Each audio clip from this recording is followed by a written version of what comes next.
Hi friends. Hi guys. I got spot on my glasses and I can see as I look into the camera. I haven't seen anybody, so. How funny is that? The fire truck's going by here. They're gonna honk on their way by. Not if they're going to a call. Yep, that was rescue. Perfect. See, it was meant to happen. It was. And what do I do? Oh, make a look. I know. Hello, friends. Hello. Welcome back. The person sent me the jingle. Oh, yay. But it's like a Dropbox thing, so I couldn't open it. We'll try that. Okay. We'll open that this week. We will. Welcome back to Love This For Us. Welcome back. Is that the police? Welcome back to Love This For Us. It's recording. I can't stop it. Okay. Welcome back, you guys. Oh, welcome back, everybody. And it's so funny that the fire Surfers for Autism always repping. Always. It's funny that the fire trucks were going by because that's kind of what we're talking about today. I know. How funny is that? It's a sign. It is. I'm turning 30 this week. I can't believe it. It's so bizarre. I had her when I was 10. Yeah. Mom's the young lady. I was 25. Close enough. So I've gotten a lot of questions in the past. You guys probably don't know this unless you've been watching or have heard us talk about it, but Mom was a firefighter, a high-ranking firefighter, I shall say, because I think it's important. All of it's important, but it's cool because you're a woman for 32 years before I was born. And I wanted to hear your experience because that means you got pregnant while you were still in early years of being a firefighter. Yep.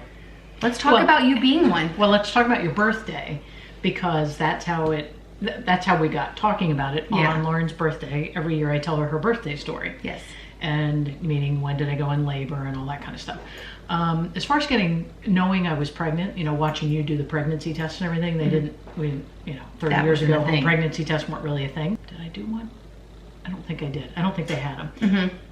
Yes, they did, because I was at Aunt Kat's house, and Ryan is 9 months older than you, so she was giving him a bath in the kitchen sink. I took a pregnancy test, and it showed pregnant, and I was at her house. So I came home, and your biological father was asleep, like he had worked the night shift, because he was at that point a firefighter too. So he must have worked the night before, whatever, I don't remember specifically. And I woke him up, I'm like, I think I'm pregnant. And he's like, what? And I was like, I can't wait. And I also had a part-time job at the hospital, so I went up and talked to a doctor friend of mine, and they drew blood and did the pregnancy test, and we still have it out there. She came back with this little white thing that looks like a barrel. Kind of, It looks like a little baby And she barrel. wrote Baby Landreville on it and handed it to me, and that's how I found out I was pregnant. So how was it having to tell people, because back then it was different? It was there weren't a lot of us women in the fire service anyway, much less a pregnant one. So I went to the department, where I was working at the time was not where I retired from, but I had been there, I got hired there in 1987. So I'd been there, 3 years. And so I remember telling my lieutenant my shift, I'm like, I'm pregnant. I think I might have even had a son. I don't remember. But I told them I was pregnant. And they were like excited just to be, guys. That's great. And then my lieutenant went and told the chief. And so then I went in to talk to the chief, and I'm like, I'm pregnant. He's like, oh, that's great. I gotta go upstairs, which the fire station was next to the city hall, which is where the human resources and the city manager is like, oh, you're pregnant, that's wonderful. I gotta go upstairs. So he went upstairs, I think, to talk to HR, and it was a small city. And I think that led to talking to the city manager, and it was like, we have a pregnant firefighter, what are we gonna do with her? Oh my gosh, stay right there. And so I think I had to go to the doctor and kind of get like an opinion. And the doctor that, was my obstetrician, he was in a practice with an older doctor. He was brand new in the practice. Savoy was? Savoy, he was young. He was a baby. And I think he's even retired now. Is he? Because I think he's delivered a few of my friends' babies. Well, he's gone gray anyway. He's gotten older. Yeah. And so he was like, well, you just have to be careful. You can work for a few months. Like, there's really not a lot of information out there about what to do with pregnant, But somewhere very quickly I saw the older doctor in the practice who was like, you can't do anything. You can't breathe smoke. It could kill the baby. Like, he really scared me. I'm like, okay. And so I went back and I was like, well, my doctor only wants me to work, I don't know, 2 more weeks or whatever it was. And they were like, So they didn't know what to do with me. So basically, I got to stay in the office with Adele, my dearest, one of my dearest, I loved Adele. She was like a mother/friend. I just loved Adele. Adele. Rest in peace, Adele. Rest in peace, Adele. And it was great because we were such good friends. And I got to sit, basically they said, come to work, sit in the office 5 days a week. You know, and I like filed some stuff and like got caught up on reports. And then at the time there was the world's largest flag, or this country's largest flag. I can't remember the name, but it was touring the country and it was coming to our little city.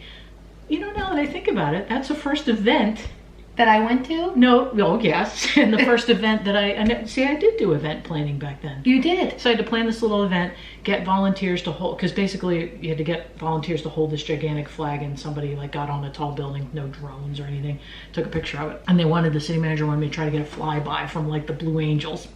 Pre-internet days, what are you gonna do? I'm like looking up in the phone book, calling like the Jacksonville Air Force Base. And do you know the Blue Angels? Help! So that didn't work. And then, how did it happen? They needed me to come back. Somebody had quit, I guess. And so I went back 4.5 weeks after I had you. Really? Yeah. I was gonna ask, I was like, did you go, because my whole entire life, I have obviously memories, even Ella has memories in the firehouse, because you didn't work at the firehouse where you got pregnant with me. You were local to us my whole entire life. Yes.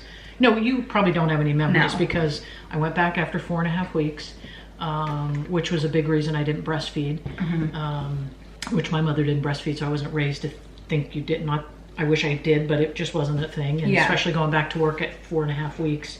I can't believe you went back 30 years ago, you know, to say, hey, don't touch I'm going to go in the bathroom and pump and don't touch my milk in the refrigerator. Just wasn't a time for that. So I was on a 24-hour shift, and your biological father was, so I worked from 7 a.m. to 7 a.m. His department didn't start till 8, so I had to get off right at 7. We called it the baby swap. Like, especially if I got off a little late, we had a late call or whatever, we'd meet halfway in Port Orange and just like pass you off. And the life of a firefighter's kid, I tell you. And the biggest dread was it was always on me to get home. Like if we had what you called a late call, if you got, you know, you're like, and he was going to be late to get to work.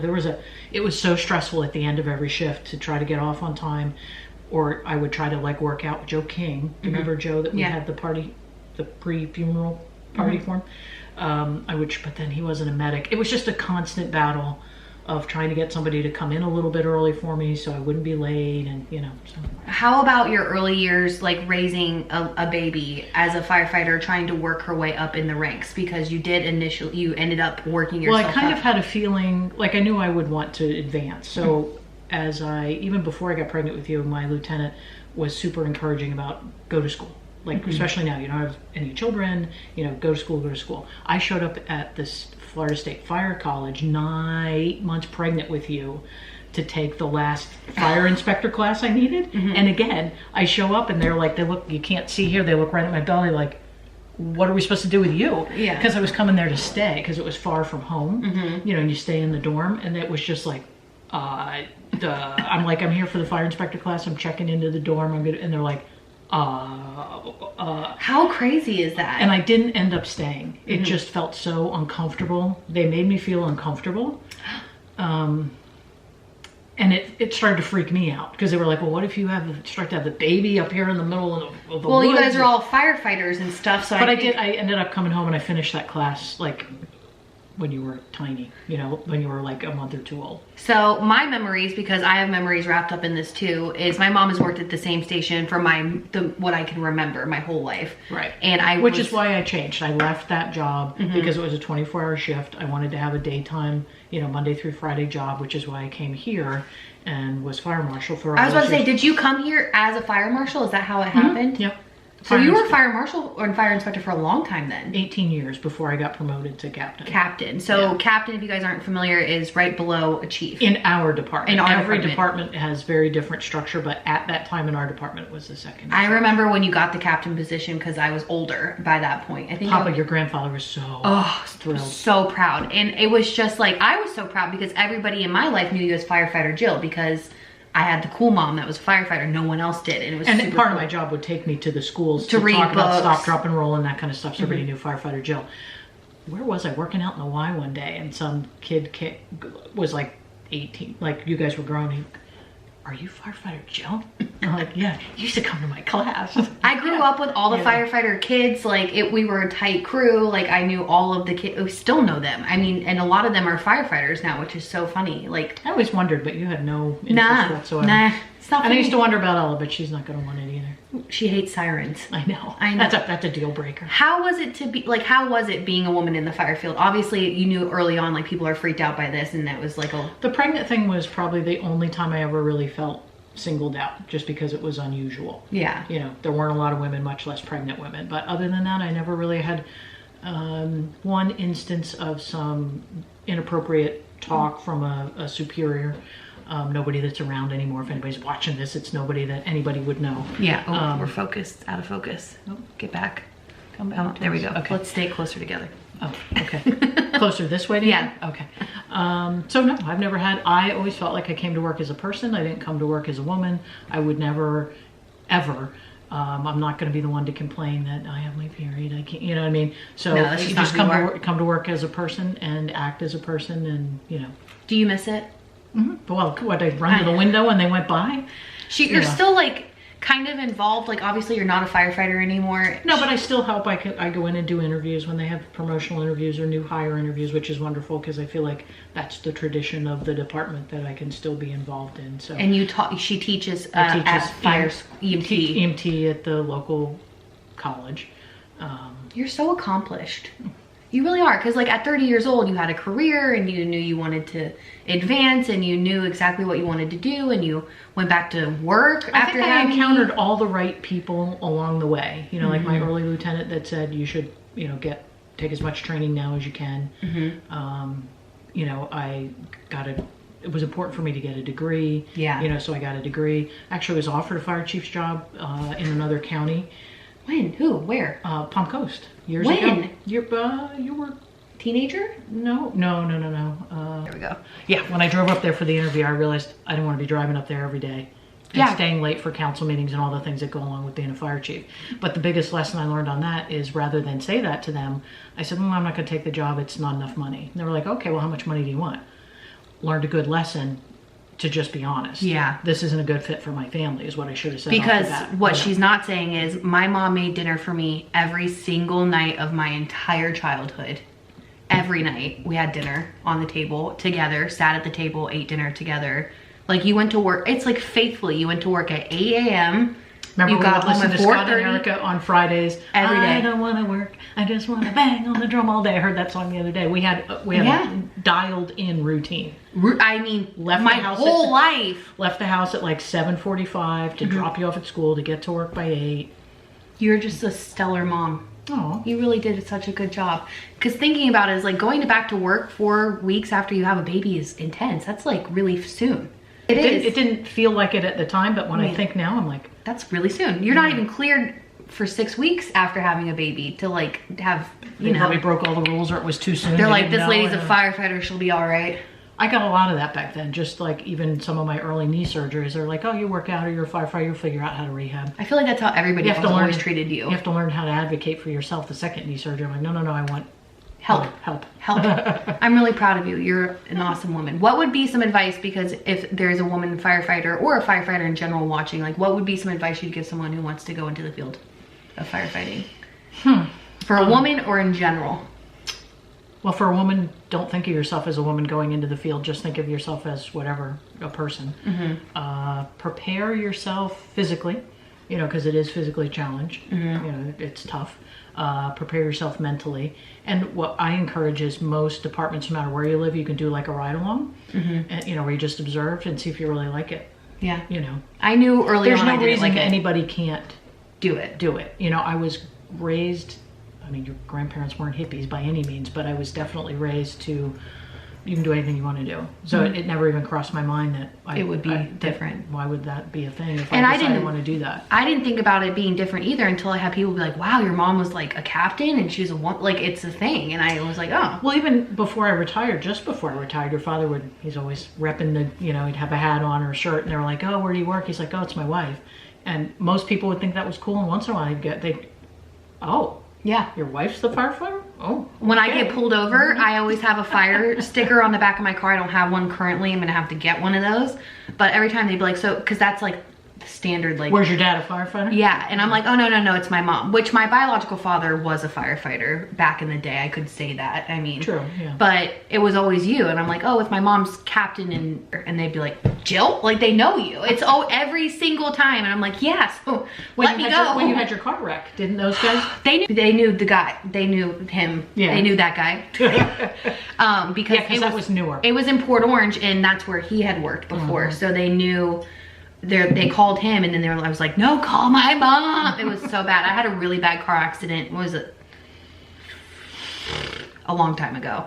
I was a kid. I was like 21 years old, 20 years old. You were young. Spun out on the 95, interstate. yep. Bad tires, just got the right. The one day her father and I decided to walk on the beach, see the sunset, or sunrise. We don't need to have we're taking early on selfies. I couldn't believe you guys weren't answering. I was shook. We leave the phone in the car, we come back, there's like, I don't know, 10 messages. Well, it was a bad accident, and they were like freaked out that they couldn't get a hold of anyone. And obviously my biological father didn't answer because like, hello, I mean, you know. So it was just a poop show. So I'm really proud of you. I think it's the coolest thing ever. And I've thought about like writing, somebody has said that to me, like writing just a quick book, like an ebook. Like an ebook. Yeah. You know, about how to get hired and, you know, that kind of stuff. Because you're so knowledgeable, stuff like that. Well, the thing is, I'm really good at, as far as the interviewing process and being able to, you know, help you get a job in the right direction, to how to interview and, you know, what it looks for. And probably the biggest thing I think that can find you a job as a firefighter is having real world work experience. It makes people more adaptable, you know, like, you've been a dishwasher, you've been a server, you've worked construction, like you've worked a job, you know? So, you know, because I've worked with people and we've hired people through the years that have never had a job. They just went to fire school. They went to fire school and then they're like, oh, then it's a bit of a shock to the system. So, you know, I'd say get some real life work experience too. Yeah. Because it puts the job in perspective. If you guys have any questions for Mom about this, obviously leave them down below. Maybe she can go through the comments and answer any that you see. Sure. And thanks for, you know, talking. She didn't want, not that you didn't want to talk about it. So the day of your birthday story, yeah. So I'm at work at the fire department and I only had 2 outfits. I had one set of maternity pants and an ugly shirt, and I had an ugly dress. And I think it was in the ugly dress. And I had a doctor's appointment that day. You know how it gets closer. You know, you go, what, every few months, and then you go every month. And so I was like down to the weekly appointments. And I remember Adele. And also, I was so meticulous. I ate good. I drank good. Like the last week, I'm like, I'm over this. So I had a Coke and a Snickers bar. This is how it happened. And like I was starting to cheat. Like I'd get a Snickers bar from the machine there at work and like snap it in half one day, have one half. Because I was like, I'm over being pregnant. You're an angel. So I had a checkup at like in the morning. So Adele's like, okay, I'll see you this afternoon. Couldn't smoke in the building, and she'd always like hang out the front door smoking. See you this afternoon. She was a New York lady, and I'm like, yeah, I'll be back. And so I got there, and I was for my exam, and he's like, you're 1.5 centimeters dilated. Do you want to have he was going on vacation. Do you want to have the baby today? And I'm like, oh, yeah, I'm done being pregnant. Yep. And they induced at 11:30. He broke my water. Uncle Randy must have been working up there. He came to say hi as I'm laying underneath the blanket in my water. I'm having contractions, so my water, I'm like, oh, this is awkward. And then your biological father's department had a chaplain who also happened to be up there. So he comes to pray with me again, having contractions, my water. I'm like, this is just, give your people, leave me. And so they broke my water at 11:30, and you were born at, I started pushing at 5:30, and you were born at 7:30. I had a big old head. They had to like vacuum me out, right? Put a little vacuum on your head to pull you out. That's why Ella was C-section. Good set of pipes on her is the first thing, because your head came out and you were screaming. Me? And Dr. Savoy said, good set of pipes on this one. And your grandmother and grandfather were out in the hall, and I remember kind of crying towards the end of the pushing, like, I can't do it anymore. And I remember your grandmother saying, I wanted to come in there and help. I go, what are you going to do? And that's when he put the little vacuum thing on your head and pulled you out. I have a big head, so I'm shocked that you were able to birth me. 4.5, I did have an epidural. Well, bless. 4.5 weeks later, back to work. The natural birth thing, I'm loving that for people. That's a new thing. Not a new thing, obviously. It's like a normal, natural, always been around thing. We were going to try that, and we took pictures. We had a camera, and so we were taking pictures with how dilated I was. So there's like 3, And there's 4. And then there's this one. 7. I'm like, go get the guy. And then some really kind of not friendly nurse was like, I think you've waited too long. I'm like, get the guy. And then they gave me the epidural. And then that same nurse came in and said, well, you're not pushing any good, so I'm turning off the epidural. The doctor came in. He came in at like 5:30 or something. And he's like, well, I'm going to run home, you know, clean up, have dinner, whatever, and I'll be back. And I'm thinking, I know where you live, because I just happened to know where. I'm like, that's on the beach. What do you mean you're not home? You can... And but she turned off the epidural because she didn't think I was pushing good enough. So when he came back, he's like, why are you not? I'm like, oh, it was hurting. I'm like, she turned off the epidural. And he turned it back on, and by then it was too late. Now I'm gonna be 30. It was the happiest day of my life. Aww. It really was. I mean, I loved you from the moment I remember the first time you kicked. I was laying on the bed. I was tired. I was really tired in the beginning. And I was laying flat on my back, and I was like, oh, I still miss that. I still miss the feeling of you moving in my stomach, laying on my chest. That's some of my finest, like our heart beats together.